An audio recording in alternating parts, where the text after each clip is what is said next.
So మొన్న 5 రాష్ట్రాల ఎన్నికలు ముగిసిన తర్వాత దేశవ్యాప్తంగా ఈ వచ్చినటువంటి రాష్ట్రాల రిజల్ట్ పైన ఒక చర్చ జరుగుతుంది. ప్రజలు ఏ మూడ్లో ఉన్నారు, ఏ రకంగా మరొకసారి బీజేపీ అధికారంలోకి వచ్చింది, దీని వెనుకున్నటువంటి కారణాలేంటి, ఇంత పోలరైజేషన్ జరిగిన కూడా యూపీలో ముఖ్యంగా ఇక్కడ క్యాస్ట్ పోలరైజేషన్ యాదవ్స్కు సంబంధించి అలాగే మైనార్టీ ఓట్ల పోలరైజేషన్ జరిగినప్పటికీ కూడా బీజేపీ భారీ మెజారిటీ గెలవడం వెనుకున్నటువంటి కారణాలేంటి, మూకుమ్మడిగా హిందువులంతా కూడా గతంలో కంటే భిన్నంగా వారంతా ఏకమయ్యి ఈరోజు బీజేపీ వైపు నడుస్తున్నారు. దానిలో భాగంగా నా ఫలితాలు అనేటువంటి ఒక చర్చ కొనసాగుతుంది. ఇదే ప్రభావం, ఇదే రకమైనటువంటి ఐక్యతాభావం దేశమంతా కూడా వ్యాపించబోతుందా? అన్ని రాష్ట్రాలలో కూడా ఇదే తరహాలో బీజేపీ వెన్నంటగా క్యాస్ట్ పాలిటిక్స్ కానీ రిలీజియన్ మైనార్టీల పాలిటిక్స్ కాకుండా తమ ఏకీకృతమైనటువంటి ఐకమత్య పాలిటిక్స్కి హిందువులు ఆలోచన ధోరణితో ముందుకు వెళ్తున్నారనేటువంటి ఇప్పుడు ప్రధానంగా చర్చకు వస్తున్నటువంటి అంశాలు.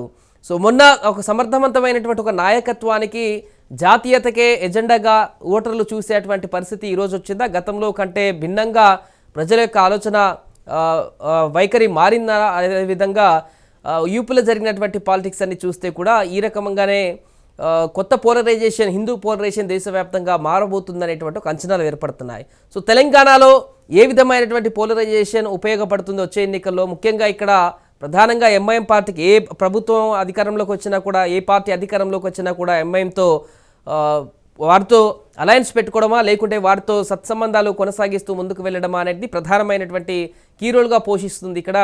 ఎందుకంటే మైనార్టీల హైదరాబాద్లో ముఖ్యంగా వాళ్ళు ఖచ్చితంగా ఆ 7 సీట్లు వారికే పడతాయి కాబట్టి, సో వారితో పాటు సఖ్యతగా ఉంటే మిగతా దగ్గర కూడా ఓటు పోలరైజేషన్ సాధించుకోవచ్చు అనే ఒక అంశం దీంట్లో లాజికల్గా ఉండొచ్చు. మరొకటి, ఎలాగూ హిందూ ఒక ఎజెండా అనేది రాష్ట్రంలో లేదు కాబట్టి, హిందువులంతా కూడా ఏకమయ్యేటువంటి పరిస్థితి కూడా లేదు కాబట్టి ఇక్కడ పెద్దగా ఈ అంశాన్ని పట్టించుకోకుండా మిగతా అంశాలని పట్టించుకుంటారు కాబట్టి ఇంతవరకు ఇది చర్చకు రాలేదు. కానీ ఇప్పుడు బీజేపీ దూకుడుతో అసదుద్దీన్ కూడా నిన్న ఒక కామెంట్ చేశారు మొన్న సాటర్డే. 2080 ఫార్ములా వల్లే బీజేపీ గెలిచిందనేటువంటి ఒక అంశం. అంటే ఖచ్చితంగా 80% అయినటువంటి హిందువులు ఈ పాలసీని అర్థం చేసుకున్నారా? ఖచ్చితంగా వాళ్ళు మైనార్టీలు గంపగుత్తగా ఓట్లు వేసుకున్నప్పుడు మేము ఎందుకు ఓట్లు వేసుకోకూడదు అనేటువంటి ఒక ఆలోచనకు వచ్చారా? ఈ పోలరైజేషన్ అనేది ఇప్పుడు క్లిష్టతరంగా కీలకంగా మారిందా అనేటువంటి అంశం కూడా ప్రధానంగా చర్చకు వస్తుంది. దీనికి సంబంధించి మనం బిగ్ డిబేట్లో చర్చను కొనసాగిద్దాం. ప్రధానంగా ఈ యొక్క ఐక్యతకు ఇదే గనక నిజమైతే ఈ యొక్క ఐక్యతకి కారణాలేంటి, బీజేపీ వైపే గంపగుత్తగా చూడవలసిన అవసరం ఏ విధంగా వచ్చింది హిందువులంతకంటే కూడా, ఈ రకంగా పోలరైజేషన్తో దేశంలో నాయకులను ఎన్నుకునేటువంటి పరిస్థితి కుదురుతుందనేటువంటి విషయాన్ని కూడా తెలుసుకునేటువంటి ప్రయత్నం చేద్దాం. మనతో పాటు ఉన్నారు ప్రస్తుతం బీజేపీ మాజీ ఎమ్మెల్యే సీనియర్ నేత ధర్మారావు గారు, అదేవిధంగా నల్లా విజయ్ గారు సీనియర్ జర్నలిస్ట్, వారు కూడా మనతో పాటు జాయిన్ అవుతున్నారు. వారితో మాట్లాడదాం. సో ధర్మారెడ్డి గారు, ముందు ఈరోజు ఎన్నికల తర్వాత నుంచి జరిగిన పరిణామాలన్నీ కూడా చూసాము. ప్రస్తుతంగా అక్కడ యూపీలో రెండవసారి 30 సంవత్సరాల తర్వాత గెలిచిన తర్వాత అందరికీ కూడా ఆశ్చర్యకరంగా ఆలోచించి వాళ్ళు అనుకున్నది ఏంటంటే, యోగి లాంటి ఒక వ్యక్తి అక్కడ మరొకసారి అధికారాలకి చేపట్టడానికి ప్రధానమైనటువంటి కారణం హిందువులంతా కూడా ఏకీకృతం అయ్యారు. హిందువులు బీజేపీ వెంటంటే ఉండేందుకు సిద్ధమవుతున్నారు. గత కొన్ని సంవత్సరాల నుంచి ఇతర పార్టీలు చేసినటువంటి రాజకీయాల కారణంగా వీరికి అసలు విషయం అర్థమైందనేటువంటి విషయం ప్రధానంగా కనిపిస్తుంది. మీరేం చెప్తారు ధర్మారావు గారు? వాస్తవానికి ఉత్తరప్రదేశ్ రాష్ట్రం గతంలో భారతీయ జనతా పార్టీ పరిపాలనలో ఉంది గత 5 సంవత్సరాల నుంచి. మళ్ళీ ప్రజలు దానికే రెన్యువల్ ఇచ్చినారు, తీర్పు ఇచ్చినారు. అయితే సీట్లు తగ్గి ఉండొచ్చు కానీ ఓట్ల శాతం పెరిగేది. ఇదంతా కూడా పర్ఫార్మెన్స్, గవర్నమెంట్ యొక్క పర్ఫార్మెన్స్, మంత్రుల యొక్క పర్ఫార్మెన్స్, ముఖ్యమంత్రి యొక్క కమిట్మెంట్, ఆ రాష్ట్రంలో ఉండే పరిస్థితులు, గతంలో ఉన్నటువంటి భిన్నమైన పరిస్థితులను ఇప్పటికి ప్రజలు ఆలోచన చేసి విజ్ఞతతోటి ఆలోచన చేసి ఓట్లు వేసినారు. దాంట్లో ఒక మతం వాళ్ళు వేసినారు, రెండో మతం వాళ్ళు వేయలేదు, వాళ్ళు వ్యతిరేకించారు కాబట్టి వీళ్ళు రెచ్చిపోయినారు అనే ఒక వాదన, ఇది ఒక పిచ్చి వాదన. ఇది ఒక పిచ్చి వాదన అని అంటారు. ఎందుకనంటే ముఖ్యంగా పార్లమెంట్ లో 3 తలాక్ బిల్ పాస్ చేసిన తర్వాత ముఖ్యంగా మహిళల్లో, మరి ముస్లిం మహిళల్లో ఉన్నటువంటి అధిక జనాభాలో ఉన్నటువంటి ఎడ్యుకేటెడ్ ఉమెన్ అదేవిధంగా అన్ఎడ్యుకేటెడ్ ఉమెన్ ఇద్దరు కూడా సరి సమానంగా ఆలోచన చేస్తున్నారు. ఎందుకంటే వాళ్ళు వ్యక్తిగతంగా వాళ్ళ మతం ద్వారా లభించినటువంటి యొక్క అవకాశాన్ని భర్తలుగా ఉన్న వాళ్ళు ఉపయోగించుకొని ఏదైతే త్రిబుల్ తలాక్ తలాక్ తలాక్ చెప్పబడుతుందో ఇది భిన్నంగా భారతదేశంలో చెల్లనేరదిగా. కాబట్టి రక్షణ ఉంటుంది. మోడీ గారి ప్రభుత్వంలో, బీజేపీ ప్రభుత్వంలో, యోగి గారి ప్రభుత్వంలో తప్పనిసరిగా రక్షణ మాకు కల్పించినారు. ఈ సహజ సిద్ధమైన రక్షణ. కాబట్టి ఎన్ని పత్వాలు ఇచ్చినా, మజీద్ నుంచి ఎన్ని పత్వాలు ఇచ్చినప్పుడు కూడా, మరి జమా మస్జిద్ నుంచి ఎన్ని పత్వాలు ఇచ్చినప్పుడు కూడా బేఖాతరు చేసి మహిళా లోకం ముందుకు వచ్చింది. మైనారిటీ యొక్క మహిళా సోదరి మనులు అధిక భాగం భారతీయ జనతా పార్టీ ఓటిస్తారు. ఇది ఒక నిదర్శనం. ఇది మీరు దాదాపుగా ఉన్నటువంటి 32 అసెంబ్లీ స్థానాలలో 32 ఉత్తరప్రదేశ్ లో 32 అసెంబ్లీ స్థానాల్లో విశ్లేషణ చేస్తే అధిక భాగం ముస్లిం మైనారిటీ ఉమెన్ ఎక్కడైతే ఉన్నారో వాళ్ళంతా కూడా దాదాపుగా 167% మంది భారతీయ జనతా పార్టీ పక్షం నిలబడ్డారు. కాబట్టి ఈ రకంగా భారతీయ జనతా పార్టీకి హిందువులు సహజసిద్ధమే. ఎందుకంటే హిందువులు ఈ దేశంలో ఒక మెజారిటీ సంబంధించిన ప్రణాళికలో ఉన్నటువంటి ప్రణాళికబద్ధంగా అనేక సంవత్సరాలుగా అవమానాలు భరించి అనేక ఇబ్బందులు పడి ప్రభుత్వ పాలనలో, ముఖ్యంగా కాంగ్రెస్ యొక్క పరిపాలనలో, అంతకుముందు పరిపాలనలో, ఎస్పీ యొక్క పరిపాలన, సమాజ్వాదీ యొక్క పరిపాలనలో ఉత్తరప్రదేశ్ రాష్ట్రంలో చాలా ఇబ్బందులు పాలైనారు, చాలా అవమానాలు పాలైనారు. కాబట్టి వీటన్నిటి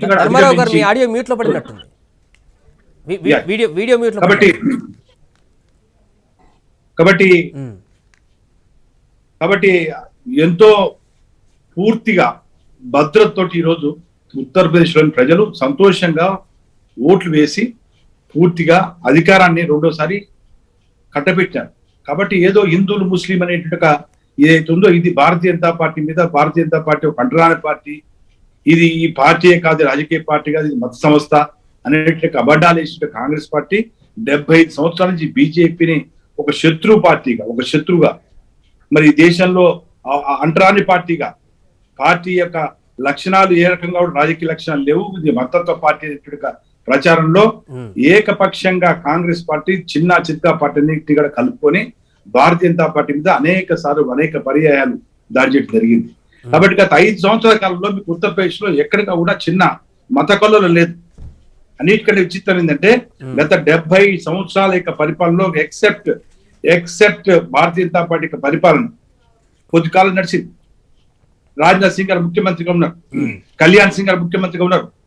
ఆ సందర్భంగా ఈ సందర్భంగా కానీ గత 5 సంవత్సరాల నుంచి కానీ ఏ రోజుగా కూడా ఉత్తరప్రదేశ్ రాష్ట్రంలో అతిపెద్ద రాష్ట్రం, 25 కోట్ల జనాభా, దాదాపుగా 22% జనాభా భారతదేశం యొక్క జనాభా నివసిస్తున్న రాష్ట్రం. కాబట్టి ఈ యొక్క రాష్ట్రంలో ప్రతి సంవత్సరం ప్రతి పండుగకు ఇబ్బంది పడే ప్రజలు విసిగిపోయి వేసారిపోయి కాంగ్రెస్ పార్టీ మొత్తం కూడా భూస్థాపితం చేశారు. వాళ్ళు చేశారు. 2% ఓటు.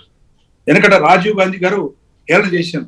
మా యొక్క జంగారెడ్డి గారు పార్లమెంట్ సభ్యులు, ఏకే పటేల్ గారు పార్లమెంట్ సభ్యులు 1983-84 లో ఇద్దరు పార్లమెంట్ సభ్యులు ఎన్నికై వస్తే ఏదైతే ఉందో కుటుంబ నియంత్రణ మీకు వర్తిస్తుందయా, దేశాన్ని మొత్తం గుర్తిస్తలేదు కానీ మీ పార్టీకి వర్తిస్తుందని చెప్పేసి ప్రసంగాన్ని ప్రారంభించి చివరి దాకా కూడా భారతీయ జనతా పార్టీ ఏకియా దో బచ్చేకా మాండేక పార్టీ అని చెప్పేసి అవహేళన చేసిన పరిస్థితి ఇవాళ వాళ్ళకి స్వయంగా వాళ్ళు అనుభవిస్తున్నారు. వాళ్ళు అత్యంత స్వల్ప మెజార్టీ తోటి 2 సీట్లు, గుడ్డుల మేలేగా 2 సీట్లు గెలిచింది. అదే ప్రకారంగా భారతీయ జనతా పార్టీ బ్రాహ్మణ పార్టీ అని, భారతీయ జనతా పార్టీ బనియా పార్టీ అని, భారతీయ జనతా పార్టీ బలహీన వర్గాలకు వ్యతిరేకం అని, భారతీయ జనతా పార్టీ అసలు దళితులను ఏ రకంగా కూడా దగ్గరికి లేదని చెప్పేసి ప్రచారం చేసే పరిస్థితి నుంచి ఈరోజు సహజ సిద్ధంగా ప్రజలు ఆలోచన చేసి నిర్ణయించి ఆలస్యమైనప్పుడు కూడా పూర్తి స్థాయిలో మెజారిటీని కట్టబెట్టమంటే ఇది చాలా ఒక పాజిటివ్ ట్రెండ్. కమిట్మెంట్ ఆ రాష్ట్రం పట్ల, రాష్ట్ర ప్రజల పట్ల, దళితుల పట్ల, మైనారిటీల పట్ల, అందరి ప్రజలు. దేశంలో ప్రజాస్వామ్యం గొప్పది. ప్రజాస్వామ్యంలో పేదవాడు మనం చూసినాం, మనం పంజాబ్ చూసినాం, ఒక స్వీపర్, ఒక మెకానిక్ గెలిపించినారు, ఒక చరిత్ర సృష్టిస్తున్నారు. కాబట్టి మార్పు అనేటువంటిది సహజ సిద్ధము. కాబట్టి అది దేశంలో 75 సంవత్సరాల్లో రెండోసారి రిపీట్ కావడం భారతీయ జనతా పార్టీ ప్రభుత్వం ఒకే నాయకత్వం కింద రావటం అవుతుందో ఇది శుభ సూచకం. ప్రజాస్వామ్య యొక్క విజయం ఇది. ప్రజాస్వామ్య యొక్క మనుగడకు ఒక ఆదర్శవంతమైన రాష్ట్రంగా ఉత్తరప్రదేశ్ రాష్ట్రాన్ని అన్ని రాష్ట్రాలతో సరసమానంగా డబుల్ ఇంజన్ అనేటువంటి ఒక మంచి ఆలోచనతోటి మరి పరిపక్వత కలిగిన రాజకీయ నాయకత్వంలో పనిచేసిన యొక్క కార్యకర్తలుగా మరి భిన్నంగా ఈ రోజు ఉత్తరప్రదేశ్ రాష్ట్రం అభివృద్ధిలో అగ్రభాగం నిలబడుతుంది. రైట్. ఎస్ విజయ్ గారు, ఎలా చూస్తారు ఈ యొక్క ఫలితాలు తెలంగాణ రాష్ట్రం పైన ఏ విధమైనటువంటి ప్రభావాన్ని చూపించబోతున్నాయి? అసదుద్దీన్ కూడా 2080 ఫార్ములా వల్ల అక్కడ గెలిచారనేటువంటి ఒక కామెంట్స్ కూడా చేయడం అంటే ఖచ్చితంగా అంటే 2080 అంటే అక్కడ వారందరినీ ఏకీకృతం చేయడంలో సాధ్యమయ్యే ఫలితాలను సాధించారు అక్కడ. సో జనాలు కూడా 80 ఫార్ములాకి అలవాటు పడేటువంటి పరిస్థితి వస్తున్నట్టుగా అనుకోవచ్చా? వీరు చేసేటువంటి కామెంట్స్ కూడా ఇక్కడ తెలంగాణలో కూడా వచ్చేటువంటి ఎన్నికల్లో, ఎందుకంటే 2019 ఎంపీ ఎన్నికల్లో చూసాం, లోకల్గా ఎన్నికల్లో డిఫరెంట్ ఫలితాలు ఇచ్చి జాతీయత ఎన్నికలు వచ్చేసరికి అక్కడ డిఫరెంట్గా ఆలోచించి జాతీయతకి ప్రాధాన్యత ఇచ్చినటువంటి పరిస్థితి కనిపించింది 4 ఎంపీ స్థానాల ద్వారా. సో ఇప్పుడు కూడా అలాంటి ఆలోచనతో ఏమైనా ప్రజలు ముందుకు వెళ్ళే అవకాశం ఉందంటారా ఈ ఎన్నికల తర్వాత? ఉత్తరప్రదేశ్ ఎన్నికలను ఒకసారి పరిశీలిస్తే ఉత్తరప్రదేశ్ ఎన్నికల్లో బీజేపీకి సంబంధించి అధికారంలోకి రావచ్చు. అదే విధంగా 250 సీట్లు ఓన్ బీజేపీ ఓన్ గా 250 సీట్లు, వాళ్ళ మిగతా పొత్తు ఇతర ఫ్రెండ్ స్నేహపూరిత పార్టీలతో ఉన్నటువంటితో కలిపి 273 స్థానాలు వచ్చాయి. వచ్చి అధికారంలోకి ఏర్పాటు చేసినప్పటికీ గతంలో 325 నుంచి 250కి పడిపోయినటువంటి బీజేపీ ఇక్కడ కూడా ఓటింగ్ పర్సెంటేజ్ కూడా 2017లో 41% ఉంటే ఇప్పుడు 41.9, దాదాపు 1% ఎక్కువ ఓట్లు సాధించుకున్నది. దాని అర్థం ఏంది? ప్లస్ గ్యాప్ చూడండి, 2017లో ఎస్పీకి ఉన్నటువంటి సమాజ్వాదీ పార్టీకి అండ్ బీజేపీ మధ్యలో 1.5 ఓట్ల వరకు తేడా ఉన్నటువంటి సిచ్యువేషన్ ఉండే. ఇప్పుడు సిచ్యువేషన్ ఏంది? అది 70 లక్షలకు పడిపోయింది తేడా. ఎస్పీకి బిఎస్పీకి మధ్యలో తేడా 70 లక్షల ఓట్లకు పడిపోయింది. అంటే వీళ్ళు 21% ఉన్నటువంటి ఎస్పీ 32% ఓట్లు సాధించుకున్నారు. బీజేపీ 41% ఉన్నటువంటి బీజేపీ ఓట్లు 41.9 అంటే 42% ఓట్లు పెంచుకున్నారు. అంటే అయినప్పటికీ వీళ్ళ ఓటింగ్ శాతం ఓట్లు రెండు పార్టీల మధ్యలో ఓట్లు తగ్గిపోయినాయి.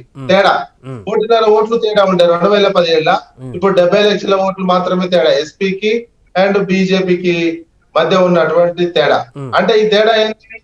ప్లస్ స్థానాలు తగ్గడం 325 నుంచి 250కి పడిపోవడం తోటి దాదాపు ఎంపీ సీట్లు ఉత్తరప్రదేశ్ లోనే 10 నుంచి 12 ఎంపీ సీట్లు తగ్గుతున్నట్టు కనిపిస్తున్నాయి. ఇదే వేవ్ కనుక ఎంపీ ఎలక్షన్లకు ఉంటదని అనుకుందాం, ఇదే వేవ్ ఉంటది అనుకుందాం, బీజేపీకి సంబంధించినటువంటి ఇదే వేవ్ ఉంటే 10-12 ఎంపీ సీట్లు తగ్గినట్టు కనిపిస్తుంది. ఇదే వేవ్ లేకపోవడానికి కారణం ఏంది? ఇప్పుడు గెలిచినటువంటి దాదాపు 100 నుంచి 150 స్థానాలు, 100 వరకేమో దాదాపు 70 వరకేమో 2000 మెజారిటీ తోటి ఉన్నటువంటి స్థానాలు అటు ఇటు ఉన్నాయి. ఎక్కువ వీళ్ళు ఉన్నారు, బీజేపీ వాళ్ళు గెలిచినటువంటి స్థానాలు ఎక్కువగా ఉన్నాయి. ఓవరాల్ గా 100 నుంచి 170 స్థానాలు 10,000 లోపు ఉన్నటువంటి స్థానాలే ఉన్నాయి. 10,000 లోపు మెజార్టీతో గెలిచినటువంటి స్థానాలు ఎక్కువగా ఉన్నటువంటి నేపథ్యంలో ఇవి ఏ మాత్రమైనా చేంజ్ అయ్యే అవకాశాలు ఎక్కువ. ఒకటి ప్రధానంగా దీంట్లో మీరు ఇంకొక అంశాన్ని మర్చిపోయారు, అంటే తక్కువ సీట్లు రావచ్చు బీజేపీకి. నేను గతంతో పోలిస్తే ఖచ్చితంగా తక్కువ సీట్లు, కొన్ని 50 సీట్ల వరకు తక్కువనే వచ్చాయి. కానీ 30 సంవత్సరాలలో ఎన్నడూ లేనటువంటి ఒక కొత్త నిర్ణయాన్ని అక్కడ యూపీ ప్రజలు తీసుకున్నారు. మరోసారి బీజేపీని అధికారంలోకి తీసుకురావడం, మరోసారి ఒకే ముఖ్యమంత్రిని రెండవసారి ఎన్నుకునేటువంటి ఒక అంశాన్ని ఎన్నుకున్నారు. దాని తప్పేం లేదు. ఇప్పటికేంది 2 సార్లు అసెంబ్లీ కోసం ఎన్నుకోవడం జరిగింది, 2 సార్లు ఇప్పటికే పార్లమెంట్ కూడా వేయడం జరిగింది. ప్రజలు 2010 మన జరిగిన ఎలక్షన్ లో వేశారు. అంతకుముందు జరిగిన పార్లమెంట్ ఎలక్షన్ లో 2 పార్లమెంట్ ఎలక్షన్ లో 2 అసెంబ్లీ ఎలక్షన్ లో 4 ఎలక్షన్లలో వేయడం జరిగింది బీజేపీకి ప్రజలు. ఇది పీక్ స్టేజ్ బీజేపీకి ఉన్నటువంటి ఉచ్చ దశ, చాలా ఉన్నతమైనటువంటి దశలో ఉన్నటువంటి పరిస్థితి. ఇప్పుడు వాళ్ళ ఉన్నత దశ నుంచి క్రమంగా జనరల్ గా తగ్గడమే ఉంటది. ఇక ఇంతకంటే ఎక్కువ పెరగడం అనేది అసాధ్యమైనటువంటి అంశం ఇక బీజేపీకి. అది తగ్గుతూ ఎందుకు అది కూడా కనిపిస్తుంది ఆధారాలతో సహా. ఇక క్రమంగా ఇప్పుడు 50 సీట్లు తగ్గింది, ఇంకొంచెం నెక్స్ట్ టైం ఇంకా తగ్గడు. ఎందుకు? పరిపాలనలో కావచ్చు, ప్రజల్లో ఒక రకమైనటువంటి నిరంతర అసంతృప్తి, యాంటీ ఇన్కంబెన్సీ పెరుగుతున్నటువంటి దశ ఎక్కువగా కనిపిస్తుంది. పెట్రోల్ రేట్ కావచ్చు, దేశానికి సంబంధించినటువంటి వివిధ రకాల అంశాలు చూసినట్లయితే క్రమంగా బీజేపీ ప్రభ తగ్గుతుంది. ఎక్కడైతే బీజేపీ ప్రభ అత్యున్నతమైనటువంటి పొజిషన్, అత్యున్నతమైనటువంటి కాల పరిస్థితిని ఇప్పుడు అనుభవిస్తున్నటువంటి బీజేపీ దాని కాలానికి దాని యొక్క ప్రభ క్రమంగా తగ్గుతూ ఇదే వస్తున్నటువంటి ఫార్ములా పరిస్థితి. టీఆర్ఎస్ కూడా వర్తిస్తుందంటారా? అత్యున్నతమైనటువంటి సీట్లలో దాని ప్రభావం ఉన్నటువంటి తెలంగాణ రాష్ట్రంలో టీఆర్ఎస్ కూడా క్రమంగా ఉప ఎన్నికలు ఒక్కొక్కటి చేజార్చుకోవడం, జిహెచ్ఎంసీలో కూడా గతంలో లేనటువంటి విధంగా బీజేపీ కైవసం చేసుకోవడం, ఇలా ఇక్కడ కూడా టీఆర్ఎస్ ఒక తన ప్రభను కోల్పోతుందని చెప్పుకోవచ్చా 2018 ఎన్నికలతో పోలిస్తే ఇప్పటికీ? టిఆర్ఎస్ కి సంబంధించి ఇక్కడ తెలంగాణ విషయంలో చూసినట్లయితే ఇక్కడ 5 ఉప ఎన్నికలు జరిగితే 2 ఉప ఎన్నికలలో మాత్రమే ఏది శాసనసభకు సంబంధించినటువంటిది 2 ఉప ఎన్నికలలో మాత్రమే బీజేపీ గెలవడం జరిగింది. మిగతా 3 అధికార పార్టీ గెలవడం జరిగింది. అదేవిధంగా గ్రాడ్యుయేట్ ఎలక్షన్స్ లో అది చదువుకున్నటువంటి వాళ్ళు, ఉద్యోగులు వీళ్ళంతా ఉన్నటువంటి ఎలక్షన్స్ కి సంబంధించిన దాంట్లో కూడా పూర్తిగా టిఆర్ఎస్ అప్పర్ హ్యాండ్ సాధించడం జరిగింది. ఓటింగ్ శాతం కూడా వీళ్ళకి తగ్గినట్టు కనిపిస్తుంది. ఆ 2 నియోజకవర్గాలతో ఓటింగ్ శాతం కూడా అలాంటిదే మెయింటైన్ చేస్తూ కనిపిస్తూ వచ్చింది తెలంగాణలో పరిస్థితి.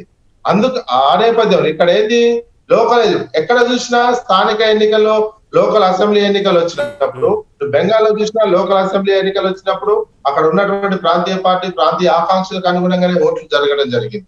అదేవిధంగా ఉత్తరప్రదేశ్ బీహార్ విషయంలో చూసుకున్న అధికారంలోకి రావచ్చు, కానీ వాళ్ళు లాలూ ప్రసాద్ సంబంధించిన ఆర్జేడీ పార్టీ చాలా గణనీయమైనటువంటి స్థానాలు దక్కించుకున్నటువంటి కనిపిస్తున్నది. ఇక్కడ తెలంగాణకు సంబంధించినటువంటి అంశంలో కూడా తెలంగాణలో ప్రస్తుత పరిస్థితిలో టిఆర్ఎస్ కి సంబంధించినటువంటి ఓటింగ్ శాతం తగ్గడం గానీ, అదేవిధంగా టిఆర్ఎస్ ఉన్నటువంటి ప్రభ గాని తగ్గినట్టు మనకు కనిపించడం లేదు. ఒక హుజురాబాద్ కు సంబంధించినటువంటి చూసుకున్న హుజురాబాద్ లో వ్యక్తిగతంగా ఉన్నటువంటి రాజేందర్ గారికి ఉన్నటువంటి ఇమేజ్ అది కలిసి రావడం జరిగింది. అదేవిధంగా దుబ్బాకి 2 నియోజకవర్గాలు మాత్రమే బీజేపీ గెలిచడం జరిగింది. బీజేపీకి ఉన్నటువంటి మీడియా కావచ్చు, బీజేపీకి ఉన్నటువంటి క్యాడర్ బలం కావచ్చు, క్యాడర్ ఉన్నటువంటి ప్రచార ఉన్నటువంటి వ్యవస్థ కావచ్చు, దాంతో బీజేపీ ఎక్కువ స్థానాలు గెలిచినట్టు ప్రజలకు కనిపిస్తుంది. కానీ వాస్తవమైంది 5 అసెంబ్లీ ఉప ఎన్నికలు జరిగితే 2 మాత్రమే బీజేపీ గెలవడం జరిగింది. దాంట్లో 4 టీఆర్ఎస్ సిట్టింగ్ స్థానాలు ఉన్నటువంటి సిట్టింగ్ స్థానాలు కూడా కోల్పోవడం అంటే, సరే అవతల బీజేపీ గెలిచిందా కాంగ్రెస్ గెలిచిందా పక్కన పెడితే 5 4 సిట్టింగ్ స్థానాల్లో 2 చేజార్చుకుందానంటే అంటే జనాలు ఇక్కడ టీఆర్ఎస్ ని అత్యున్నత స్థాయిలో ఉన్నటువంటి ప్రభను ఉన్నటువంటి టీఆర్ఎస్ ని పక్కన పెడుతున్నారన్నట్టు అనిపిస్తుంది కదా మీరు చెప్పిన లాజిక్ ప్రకారం. 5 జరిగితే 2 మాత్రం ఓడిపోయింది, 3 టిఆర్ఎస్ కే ఉన్నాయి. మెజారిటీ సీట్లు టిఆర్ఎస్ దక్కించుకున్నది. ఇక్కడ కూడా ఏంది ఏమైనా స్థానాలు తగ్గితే 1-2 బీజేపీకి ఏంది ఇక్కడ సమస్య, నాయకులు లేరు, పోటీ చేసే అభ్యర్థులు లేరు. ఇంకా వాళ్ళు ఇతర పార్టీల కోసం వెయిటింగ్ చేస్తున్నారు. ఇతర పార్టీ నేతలు ఎక్కడి నుంచి వస్తారు, కాంగ్రెస్ నుంచి వచ్చిన తీసుకొని పోటీ చేయించుకోవడానికి, టిఆర్ఎస్ నుంచి వచ్చిన తీసుకొని ఎలక్షన్ టైం వరకు బీజేపీకి ఇదే పరిస్థితి ఉంటుంది. ఎలక్షన్ టైంలో ఇదే ఊపు ఇదే ఉన్నాయి. ఈ కాంగ్రెస్ నుంచి ఏమైనా వస్తారా అని చూసి కాంగ్రెస్ వాళ్ళకు టికెట్లు ఇచ్చే ఆలోచన ఎక్కువగా చేస్తున్నారు. కానీ సొంతంగా ఆ పార్టీకి అభ్యర్థులు 119 నియోజకవర్గాల్లో ప్రస్తుత పరిస్థితిలో వాళ్ళకు లేరు. ఏమైనా ఇతర పార్టీల నుంచి ఇప్పుడు దుబ్బాక కూడా ఉన్నట్టు రఘునందన్ సంబంధించినటువంటిది ఇతర పార్టీల గతంలో టిఆర్ఎస్ నుంచి వచ్చినటువంటి వ్యక్తే, హుజురాబాద్ లో టిఆర్ఎస్ నుంచి వచ్చినటువంటి వ్యక్తే గెలవడం జరిగింది. అంతే తప్ప సొంతంగా గెలిచినటువంటి సొంతంగా ఒక రాజాసింగ్ కూడా ఫస్ట్ టీడీపీ నుంచి కార్పొరేటర్ గెలిచినటువంటి సిచ్యువేషన్ కనిపిస్తుంది. ధర్మారావు గారు, ఒకటి 2019-18 ఎమ్మెల్యే అసెంబ్లీ ఎన్నికలు, అదేవిధంగా 19లో ఎంపీ ఎన్నికలు. సో రెండింటినీ చూసినా కూడా 18 అసెంబ్లీ ఎన్నికల్లో పూర్తిగా టీఆర్ఎస్ కి పట్టం కట్టారు ఇక్కడ ప్రజలంతా కూడా. కానీ ఎంపీ ఎన్నికలు వచ్చేసరికి కొంత డిఫరెంట్ ఫలితాలను అక్కడ ప్రజలు కూడా ఇవ్వడం జరిగింది. ఆ తర్వాత నుంచి వరుసగా జరుగుతున్నటువంటి ఎన్నికల్లో కూడా చూస్తే మనకు కనిపిస్తూనే ఉంది టీఆర్ఎస్ కాకుండా ఆల్టర్నేటివ్ వెతుక్కుందాం అనేటువంటి పనిలో ఉన్నట్టుగానే రిజల్ట్ కనిపిస్తున్నాయి అటు ఏదో ఒక రకంగా. సో ఇక్కడ ఈ మార్పు గల కారణాలు ఏంటంటారు? ఎంపీ ఎన్నికలకు ప్రజల యొక్క వర్షన్ ఏ విధంగా ఉంటుంది, ఎమ్మెల్యే ఎన్నికలకు ఏ విధంగా వర్షన్ ఉంటుంది? ఇప్పుడు బీజేపీ ఫలితాలు వరుసగా రాష్ట్రాల్లో కొనసాగుతున్న సందర్భంలో ఇంకా ఏ విధమైనటువంటి మార్పులు చోటు చేసుకునే అవకాశం ఉంది?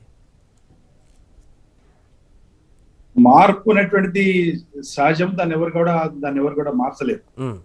అయితే ఈ మార్పు అనేటువంటిది ముఖ్యంగా తెలంగాణ రాష్ట్రంలో 2014 ఎన్నికలు జరిగినప్పుడు తెలంగాణ కోసమే ప్రజలు ఓట్లేసినారు.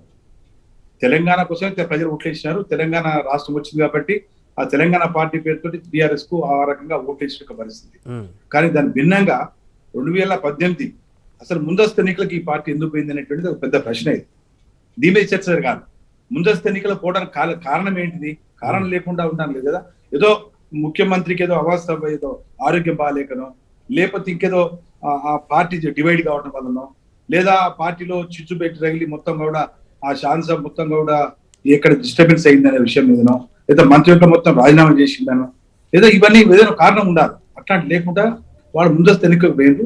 ముందస్తు ఎన్నికల్లో డబ్బు రాజకీయం. నేను అంటున్న ముందు నుంచి నా వాదన ఏంటంటే, ప్రాంతీయ పార్టీ, కుటుంబ పార్టీ డబ్బుతో రాజకీయం చేస్తుంది తప్పితే ప్రజల యొక్క ఆలోచనకు భిన్నంగా ప్రజలను మొత్తంగా కూడా ఒకవైపు మలిచే యొక్క శక్తి డబ్బు ద్వారా చేయొచ్చు అనేటువంటి ఒక ప్రయోగం చేసిన వాడు సక్సెస్ అయింది, దాంట్లో అనుమానం లేదు. కానీ 100 రోజుల లోపల జరిగినటువంటి జాతీయ ఎన్నికలు అయితే లోక్సభ జరిగిన ఎన్నికల్లో ఒక భిన్నమైనటువంటి తీర్పు ఇచ్చింది. భారతీయ జనతా పార్టీ చిత్తుగా ఓడించిన ప్రజలు, అదే ప్రజలు 100 రోజుల లోపల చిత్తుగా టిఆర్ఎస్ ను ఓడించి 4 పార్లమెంట్ స్థానాలను కట్టబెట్టారు. కాబట్టి జాతీయ పార్టీకి జాతీయ భావాలు, జాతీయ శక్తి, అదేవిధంగా సంపూర్ణమైన విశ్వాసంతో ఏక పార్టీకి దేశంలో మరి అనేక సంవత్సరాల తర్వాత మరి ప్రబలమైన ఆలోచనతోటి ప్రగాఢమైన విశ్వాసంతో దేశవ్యాప్తంగా కాశీ నుంచి కన్యాకుమారి వరకు, అట్టకి నుంచి కటక్ వరకు పూర్తి మెజార్టీతో భారతీయ జనతా పార్టీ 303 స్థానాలు కల్పించేది. కాబట్టి దాంట్లో తెలంగాణ రాష్ట్రంగా ఒక అంతర్భాగమే. కాబట్టి 4 స్థానాలు కల్పించడం చిన్న విషయం కాదు. 4 అంటే 4 × 7 అంటే 28 అసెంబ్లీ స్థానాలు ఇంచుమించు యావరేజ్ ఏడేసినప్పుడు 28 అసెంబ్లీ స్థానాలు.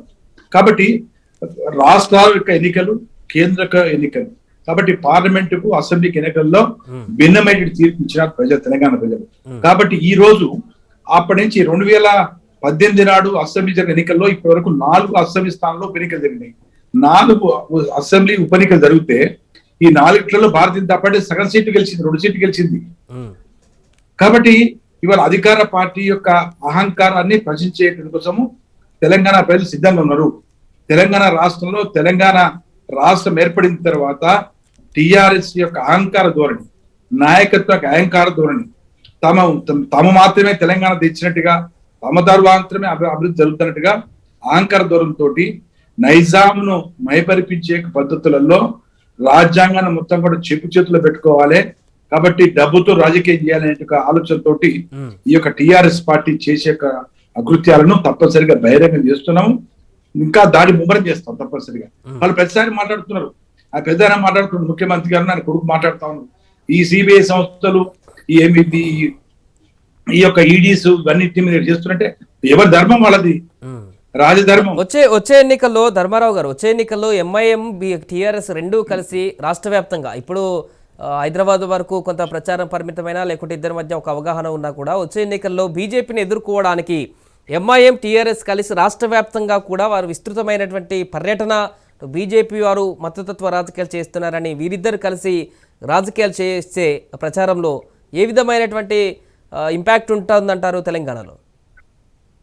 ఏమీ రాదండి. మీరు ప్రజలు ఒక్కసారి నిర్ణయించుకుంటే, ప్రజలు ఒకసారి ఆలోచన చేస్తే పూర్తి మెజార్టీ పెడతారు. వాళ్ళు వాదన చేస్తున్నారు, ఏమున్నది మొత్తం కూడా ముస్లిం పర్సెంటేజ్ ఇంత ఉన్నది, హిందువులు ఇంత ఉన్నారు, కాబట్టి ముస్లిం ఓట్ బ్యాంక్ ద్వారా గెలువచ్చేటువంటి ఒక ఎస్పీ ప్రయోగం ఫెయిల్ అయిపోయింది. కాబట్టి ఈ రాష్ట్రంలో కూడా 27 అసెంబ్లీలలో ముస్లింస్ నిర్ణాయక శక్తి అని చెప్పేసి అని మరి అలయబలయం చేసుకొని ఇద్దరు కూడా ఒకరి మీద భుజాలు వేసుకుని చేసుకొని మరి చేసే ప్రయత్నం అవుతుందో ఇది ఏ రకంగా సక్సెస్ఫుల్ కాదు. దీని మొత్తంగా కూడా విశ్లేషిస్తున్నాం. తప్పనిసరిగా మేమంతా కూడా పండితులమే, మేము కూడా రాజకీయ పండితులమే. 40 ఏళ్ళు 50 ఏళ్ళ నుంచి ఒకే సిద్ధాంతం మీద, ఒకే పార్టీ కింద, ఒకే జెండా కింద పనిచేస్తున్నట్టే గాలివారిన రాజకీయాలు మేము చేయట్లేదు. కాబట్టి అధికారమే కాదు, అధికారంతో పాటు సేవాభావం కావాలి. అధికారము, సేవాభావం దేశం యొక్క సమగ్ర ఆలోచన. కాబట్టి ఒక వర్గాన్ని మాత్రమే మేము చేసుకుంటాం, ఒక వర్గాన్ని మేము మోస్తాం భూజాల మీద, ఎంత బరువైనా మేము మోయగలుగుతాం అనుకుంటే మీ సాగు మీద వస్తారు, మేము చంపి పెడతారు, పొంద పెడతారు ప్రజలు. కాబట్టి అదే పరిస్థితి వాళ్ళు వస్తుంది. మరి గోవాలో ఏమైందండి? గోవాలో కూడా ఒక క్రిస్టియానిటీ, పెద్ద క్రిస్టియానిటీ కూడా చాలా పెద్దది. దాంట్లో బీజేపీ నుంచి కూడా 7 మంది క్రైస్తవ సోదరులు గెలిచారు శాసనసభ్యులుగా. కాబట్టి ఈ మత రాజకీయాలు చెల్లుబాటు కాదు. మతాన్ని ఆధారం చేసుకొని భుజాల మీద చేసుకొని మోస్తాము, చేస్తాము, తాయిలాలు ఇస్తాము, ప్రకటిస్తాము అని చెప్పేసి అని ఆర్జ్ యాత్రకు మేము ఇంతమంది పంపిస్తాము, 1000 మంది పంపించడం, మీకు 5000 పంపిస్తానని మీరు 100 ఉపన్యాసాలు ఇచ్చి 100 ఏం చేసినప్పుడుగా కూడా ప్రజలు తీర్పు ఇచ్చడం సిద్ధంగా ఉన్నారు. కాబట్టి సరిపోయింది, 10 సంవత్సరాల పాటు సరిపోయింది కానీ చెప్పేసి అంటున్నారు. దీనికి తోడు ఇంకోటి ఏంటంటే, మీరు అన్నటువంటి టిఆర్ఎస్ ఎంఐ మాత్రమే కాదు, కాంగ్రెస్ పార్టీ కూడా ఏం లేదు. కాంగ్రెస్ పార్టీ కూడా పాపం ఇక ఏం లేదు, జవసత్వాలు లేని పార్టీగా అయిపోయింది. ఆ పార్టీ వాళ్ళు చెప్తున్నారు కదా, ఈ వచ్చినటువంటి ప్రాంత అధ్యక్షుడు, తెలంగాణ రాష్ట్ర అధ్యక్షుడు ఎత్తుండో ఈయనను ఇంకో పార్టీ తీసుకున్నారు. ఆయన తెలంగాణ వ్యతిరేకి అయినప్పటికీ కూడా మొయ్యలేని పరిస్థితిలో భరించాల్సి వస్తుంది మేము. కాబట్టి ఈయన మేట కంటే కింద పడితే మేలు అని చెప్పేసి ఇంకో పక్క కాంగ్రెస్ లో ప్రధానమైనటువంటి యొక్క బాధ్యులు మాట్లాడుతున్నారు. కాబట్టి అవకాశం వస్తే తప్పనిసరిగా కాంగ్రెస్, టిఆర్ఎస్, ఎంఐఎం 3 పార్టీలు కలిసి బీజేపీ వ్యతిరేకంగా చేయరాని ప్రయత్నాలు మొత్తం చేస్తారు. కాబట్టి దాంట్లో మేము అన్నిటికీ సిద్ధమై ఉన్నాం. కాబట్టి ఈ 3 పార్టీలు కూడా ఒకే తాములో ముక్కగా ఆలోచన చేసి ఎన్నికలలో పోటీ చేసే కోసం సిద్ధమవుతున్నట్టుగా మాకు ఉన్నటువంటి యొక్క విశ్లేషణలో మాకు అర్థమవుతున్నది. కాబట్టి తప్పనిసరిగా ఉత్తరప్రదేశ్ రాష్ట్రం ఇంకోటి కాదు, తెలంగాణ రాష్ట్రం ఇంకోటి కాదు. కాబట్టి ఎక్కడైనప్పటికీ కూడా కుటుంబ రాజకీయాలకు చెల్లుబాటు అయిపోయింది. కుటుంబ రాజకీయాలు ఎంతమంది మాట్లాడుతున్నారు సార్, సీట్లు మారిపోయింది, సీట్ పెరుగుతాయండి, సీటు పెరిగితే తగ్గుతాయి, దాని పెద్ద సమస్య కాదు. ప్రభుత్వం రావటం 50+1 that is important. 49 is not important, 50+1 is important. Who will fund the government? లోక్సభలో అటల్ బిహారీ వాజ్పేయి ఒక ఓటుతో ఓడిపోయినారు, కానీ సమాజం మొత్తం కదిలిపోయింది, మొత్తం దేశం మొత్తం కదిలిపోయింది, మళ్ళీ వెంటనే పట్టం కట్టింది. కాబట్టి మీరు మీ యొక్క అంచనాలు, మీ విశ్లేషణలు, పండితులు, మహాపండితులు, చాలా మేధావులు చాలా మంది వచ్చి విశ్లేషణ చేస్తుంటారు. ఏ విశ్లేషణగా కూడా ప్రజలకు ఆలోచనలకు ఎవ్వరుగా కూడా దాంట్లో తట్టుకోలేని పరిస్థితున్నది. ఎవరు కూడా ఊహించలేదు. పోస్ట్ పోల్ రిజల్ట్స్ వస్తే దాన్ని ఎవరు కూడా సహించలేదు. 4 రాష్ట్రాలు బీజేపీ ఎక్కడ వస్తుంది, వస్తే ఏమన్నా ఒక రాష్ట్రం వస్తుందేమో, ఉత్తరప్రదేశ్ ఓడిపోతుంది, చిత్తూరు ఓడిపోతుంది, గోవా 5 సీట్లు రావు, మణిపూర్ మొత్తం అవుట్ అయిపోతుంది, ఉత్తరాఖండ్ ఖతం 5 సీట్లకు 4 సీట్లకు పరిమితం అవుతుంది.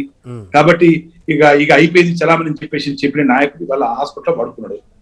విశ్లేషణ చేసిండు, పండితుడు, మహాపండితుడు, మహామేధావి, రాజకీయ మేధావి, మహామేధావి, ముఖ్యమంత్రి గారు అన్ని చేసిన విశ్లేషణలు ఆఖరికి ఏమైపోయింది, ఆఖరికి చేతికి కట్టు కట్టుకొని తిరగాల్సిన పరిస్థితి ఏర్పడింది. ఇదంతా కూడా పీకే బెంగాల్ ఏం చేసినాడు, PK it is happening same thing.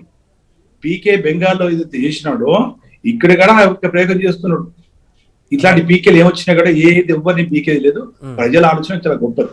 ప్రజల ఆలోచన అల్లంపూర్ నుంచి ఆదిలాబాద్ వరకు, భద్రాచలం నుంచి బాస వరకు ఒకే రకంగా ఉంటది. ఓడగొట్టాలనుకున్నప్పుడు మొత్తం కూకడి వెళ్తాడు, ఓడగొడతారు, స్థానంలో అవకాశం లేకుండా చేసేస్తారు.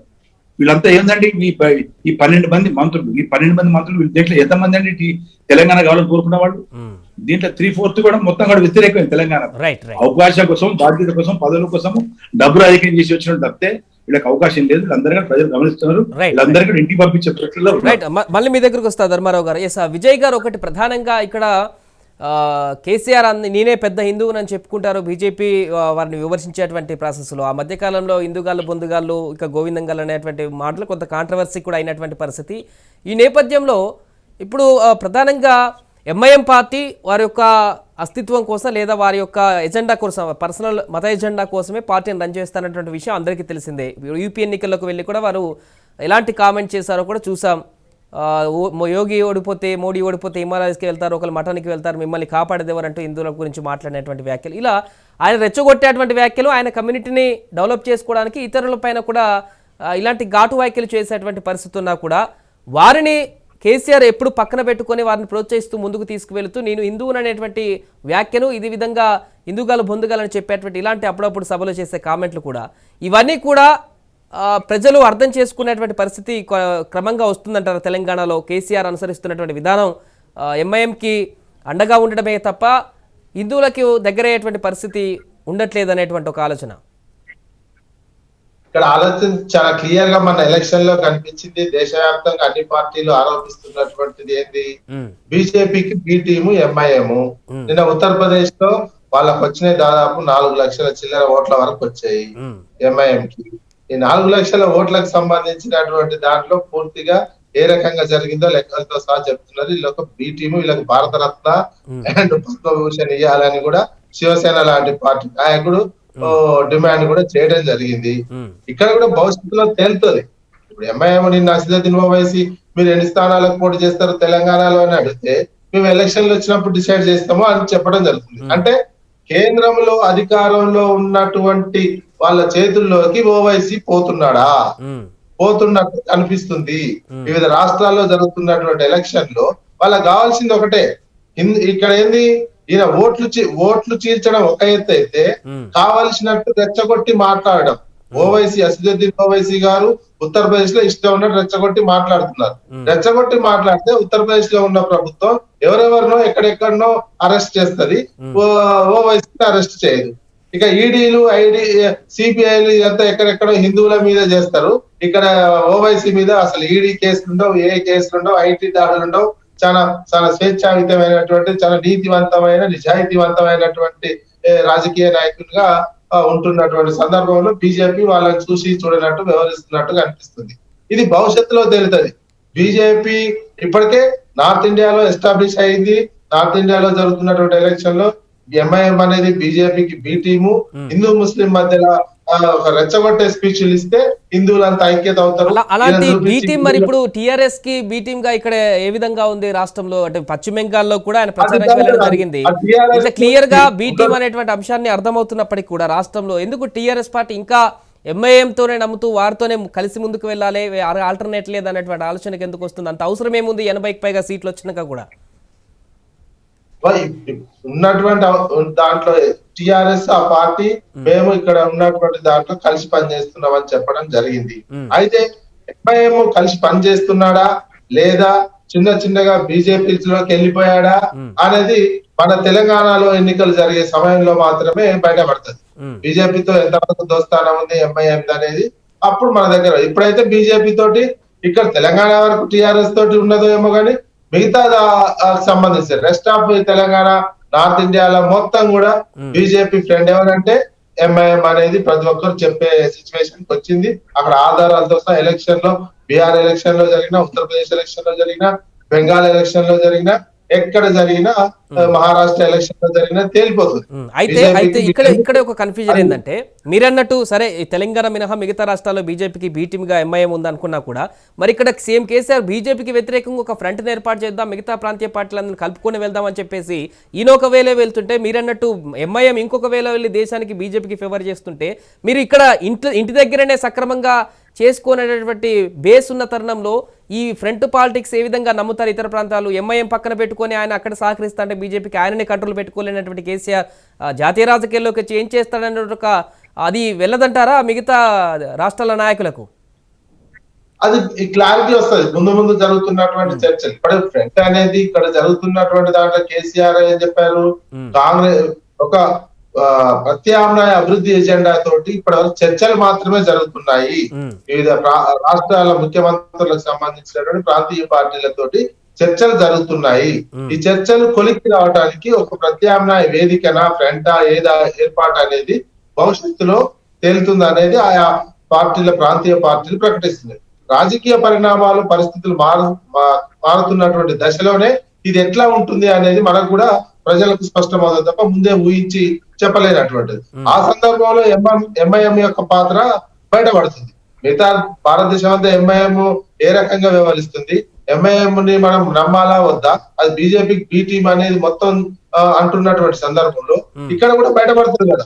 ఎంఐఎం నిన్న ఓవైసీని అడిగినప్పుడు చెప్పినటువంటిది లేదు, మేము 7 స్థానాలకే పోటీ చేస్తాము అనేది మొన్న ఇక్కడ హైదరాబాద్ లో చెప్పలేదు. మేము ఎలక్షన్ లో వచ్చినప్పుడు డిసైడ్ చేస్తాం ఎన్ని స్థానాలు పోటీ చేస్తాము అనేది చెప్పడం జరిగింది. అప్పుడు మాత్రమే ఎంఐఎం యొక్క స్టాండ్ బయటపడుతుంది ఎలక్షన్ టైంలోనే. ఇప్పుడైతే అప్పటి వరకు మనం బయటపడే అవకాశం లేదు. ఆ టైం వరకు మోడీ అండ్ బీజేపీ వేస్తున్నటువంటి వ్యూహాలలో ఏ రకంగా ఉంటాయి అనేది మనం చూసుకోవాల్సినటువంటి. యాజ్ ఆన్ ఇప్పుడు చూసినట్లయితే ఇప్పుడు చూసిన ఉత్తరప్రదేశ్ లో ఏంది అభివృద్ధికి సంబంధించినటువంటి ఎజెండా తోటి మేము గెలిచినటువంటి 2వసారి అధికారంలోకి వచ్చినా మేము చేసినటువంటి అభివృద్ధి చూసే వచ్చింది అనేది. అంతకంటే ఉత్తరప్రదేశ్ కంటే అభివృద్ధి తెలంగాణలోనే బాగా జరిగింది. ఏ రకంగా జిఎస్డిపి పెరుగుదల చూసినా, పర్ క్యాపిటల్ ఇన్కమ్ పెరుగుదల చూసినా, సంక్షేమ రంగాలు చూసినా, ఏ రకంగా ప్రొడక్షన్, వ్యవసాయ రంగం ప్రొడక్షన్ చూసినా, ఏ రకంగా చూసినా, జనాభా ప్రాతిపదికగా చూసినట్లయితే ఉత్తరప్రదేశ్ కంటే ఎక్కువ అభివృద్ధి, ఎక్కువ వికాస్ తెలంగాణలో జరిగింది. ఆ లెక్కన వికాస్ మీదనే జరిగినటువంటి ఎలక్షన్స్ ఉత్తరప్రదేశ్ చూసినట్లయితే ఇక్కడ కూడా వికాస్ సంబంధించినటువంటి అభివృద్ధి నినాదంతో ఇక్కడ తెలంగాణ టీఆర్ఎస్ కి ఎక్కువ అవకాశాలు ఉన్నట్టు మనకు గణాంకాలను బట్టి చెప్పిన, రాజకీయ పరిస్థితులను బట్టి అంచనా వేసినా అదే కనిపిస్తుంది. ఇప్పుడు ఉన్నటువంటి పరిస్థితులలో ఇటీవల వచ్చినటువంటి రిజల్ట్స్ బట్టి చూసినా మనకు ఉన్నటువంటి కొన్ని ఓట్లు రావచ్చేమో, ఓట్లు పెరగవచ్చేమో. ఉప ఎన్నికలు జరిగితే 5 ఉప ఎన్నికలు జరిగితే 1-2 స్థానాలు ఓడిపోవచ్చేమో. ఓవరాల్ గా కనిపిస్తున్నది ఏంటి, అదే సేమ్ ఉత్తరప్రదేశ్ లో అన్నట్టే ఇక్కడ కూడా బీజేపీని అన్నారు ఉత్తరప్రదేశ్ లో ప్రతి ఒక్కరు ఉత్తరప్రదేశ్ లో ఓడిపోతుంది అనేది చాలా మంది అన్నటువంటిది. ఇక్కడ కూడా టిఆర్ఎస్ కి సంబంధించినటువంటి చూసినట్లయితే వ్యతిరేకంగా ఉన్నటువంటి పార్టీలు అదే ఉత్తరప్రదేశ్ లో అపోజిషన్ పార్టీలు ఏదైతే చేశాయో ఇక్కడ ఉన్నటువంటి అపోజిషన్ పార్టీలు అవే చేస్తున్నాయి. ఆరోపణలు చేస్తూనే ఉన్నాయి. కానీ ఆఖరికి వికాసే ఉత్తరప్రదేశ్ లో విజయం సాధించింది. ప్రజల అభివృద్ధినే కోరుకున్నట్టు కనిపించింది. ఇక్కడ కూడా తెలంగాణలో కూడా అంతకంటే ఎక్కువ అభివృద్ధి జరిగింది. ఇక్కడ ప్రజలు అనుకుంటున్నారా అభివృద్ధి జరిగిందని? అంటే టీఆర్ఎస్ నాయకులే అనుకుంటున్నారా, ప్రజలు కూడా అనుకుంటున్నారా అభివృద్ధి ఇక్కడ తెలంగాణలో జరిగింది అనేటువంటి విషయాన్ని? అభివృద్ధి జరిగిందని నేను అనుకోవడం కాదు, పార్లమెంట్ లో నీతి ఆయోగ్ చెప్పింది. అదే విధంగా ఆర్బీఐ చెప్తున్నది. వివిధ రకాల డిపార్ట్మెంట్లు జలశక్తి మినిస్టర్ పార్లమెంట్ లోనే పోవడం జరిగింది. మిషన్ కాకతీయ గురించి అవార్డులు రావడం జరిగింది. అదేవిధంగా ఇంటింటికి నల్లాకు సంబంధించినటువంటి దాంట్లో రావడం జరిగింది. పరిక్యాప్ట విద్యుత్ వినియోగానికి సంబంధించి కేంద్రమే నివేదికలు ఇచ్చింది. ఇవన్నీ సొంతంగా నేను చెప్తున్నది కాదు, రాష్ట్ర ప్రభుత్వం చెప్తున్నది. ప్రజల మూడు ఎట్లుంటుంది ఫైనల్ గా అనేది అల్టిమేట్ గా రిజల్ట్ ని ప్రభావితం చేస్తుంది. ఇప్పుడు ఉన్నటువంటి ప్రజలు అభివృద్ధి చేస్తుంది టీఆర్ఎస్ ప్రభుత్వం అద్భుతంగా అనేటువంటి ఆలోచనలో ఉన్నారంటారా? 3 ఎకరాల భూమి ఇస్తా అన్నటువంటి తీసుకోకుండా ఉన్నటువంటి దళితులను అడిగితే చెప్తారంటారా అభివృద్ధి జరిగింది టీఆర్ఎస్ లోనే? అదేవిధంగా డబుల్ బెడ్రూమ్ కోసం 7 సంవత్సరాల నుంచి ఎదురు చూస్తున్న లబ్ధిదారులను అడిగితే చెప్తారా అభివృద్ధి జరిగిందని టీఆర్ఎస్ ని ఎన్నుకొని 8 సంవత్సరాలు అని? ఇలాంటి వారి అసంతృప్తితో ఉన్నటువంటి చాలా మందిని మనం ఉప ఎన్నికల్లో చూసాం. అక్కడ చాలా మంది టచ్ చేస్తాం గ్రౌండ్ లో. కంపల్సరీ ఎలక్షన్ లో ప్రజలు ఏం కోరుకున్నారు అనేది మనకు క్లారిటీ వస్తుంది. ప్రజలు ఇచ్చే తీర్పుని బట్టే మనకు అర్థమవుతుంది మాకు ఏం జరిగింది అనేది. ఉత్తరప్రదేశ్ లో అత్రాసుకు సంబంధించిన సంఘటన విపరీతంగా ప్రచారం జరిగింది తప్ప అత్రాస్ లో మొత్తం బీజేపీ గెలిచినటువంటి సందర్భం కలిసి. లఖింపూర్ కేరళ కూడా ఏం జరిగింది, విపరీతమైనటువంటి ప్రచారం జరిగింది. కానీ లఖింపూర్ లో కూడా బీజేపీ గెలిచింది. ఇట్లా ప్రచారాలు విపరీతమైనటువంటి ప్రచారాలు చేసినప్పటికీ అభివృద్ధినే ప్రజలు కోరుకుంటున్నట్లయితే అభివృద్ధిదే నినాదం అయిపోయిన సందర్భంలో తెలంగాణలో అంతకంటే ఎక్కువ ప్రొడక్షన్ 3 కోట్ల టన్నుల ఉత్పత్తి పెరిగింది.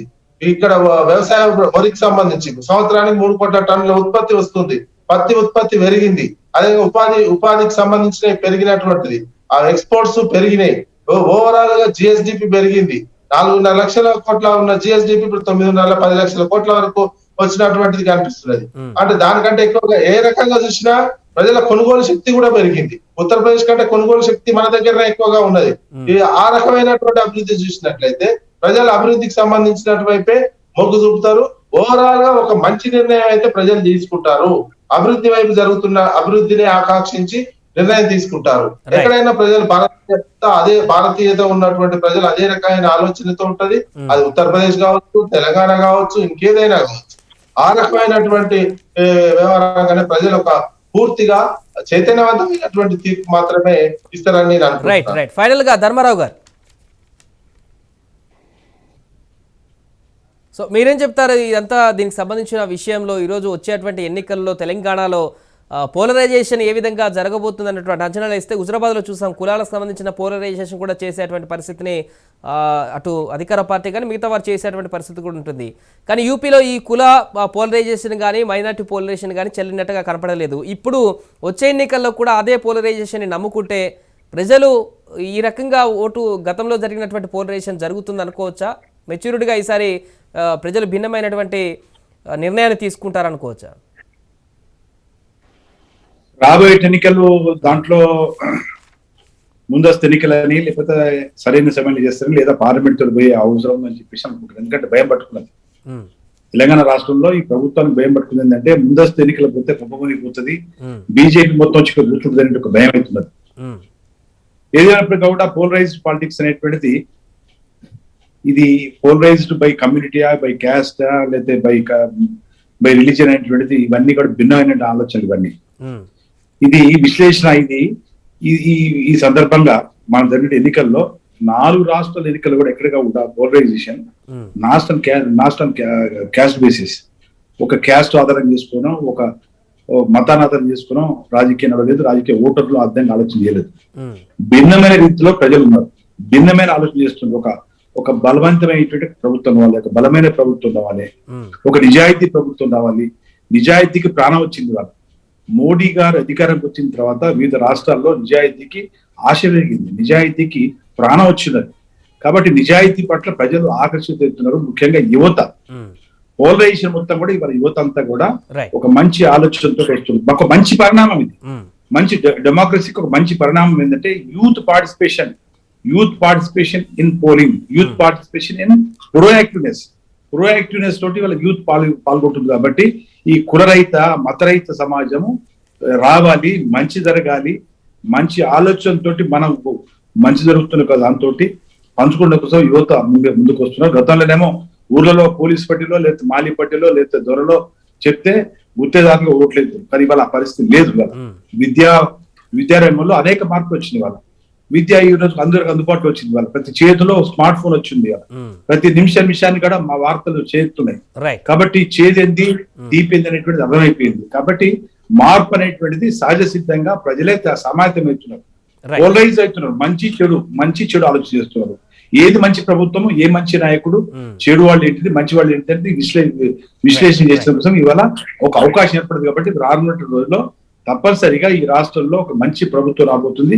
భారతీయ జనతా పార్టీని ప్రజలు ఆల్టర్నేటివ్ గా ఈరోజు ఆలోచన చేస్తున్నారు. భారతీయ జనతా పార్టీ అదే రకంగా మేము కూడా ఆలోచన చేసి అదే రీతిలో మా యొక్క వ్యూహాన్ని మేము తయారు చేస్తున్నాం. రైట్, థ్యాంక్ యూ ధర్మారావు గారు, థ్యాంక్ యూ నర విజయ్ గారు. సో మొత్తానికి మొన్న వచ్చినటువంటి ఫలితాల ఆధారంగా ప్రజల యొక్క పోలరైజేషన్లో జరుగుతున్నటువంటి ఓట్ల ఫలితాలలో కొత్త నిర్ణయాన్ని ప్రజలు తీసుకుంటున్నారు. ఒక కొత్త రకమైనటువంటి ధోరణికి ప్రజలు ఆలోచిస్తున్నారనేటువంటి ఒక చర్చ కొనసాగుతుంది. అదే యొక్క పోలరైజేషన్ తెలంగాణలో కూడా వచ్చే ఎన్నికల్లో ప్రభావితం చేస్తే బీజేపీకి ఎదురుండదు అనేటువంటి ఒక అంచనాలు కూడా వ్యక్తమవుతున్నాయి. ఇదే 80-20 ఫార్ములా అసదుద్దీన్ చెప్పినటువంటి వ్యాఖ్యలే కనుక నిజమైతే అదే రకమైనటువంటి ఆలోచనతో ఇక్కడ కూడా ప్రజలు ఉంటే మాత్రం టీఆర్ఎస్కి భంగపాటు తప్పదనేటువంటి ఒక అంచనాలు కూడా వ్యక్తమవుతున్నటువంటి పరిస్థితి ఉంది. ఇది దీనికి సంబంధించిన చర్చ కార్యక్రమం. చూస్తూనే ఉండండి రాజ్ న్యూస్.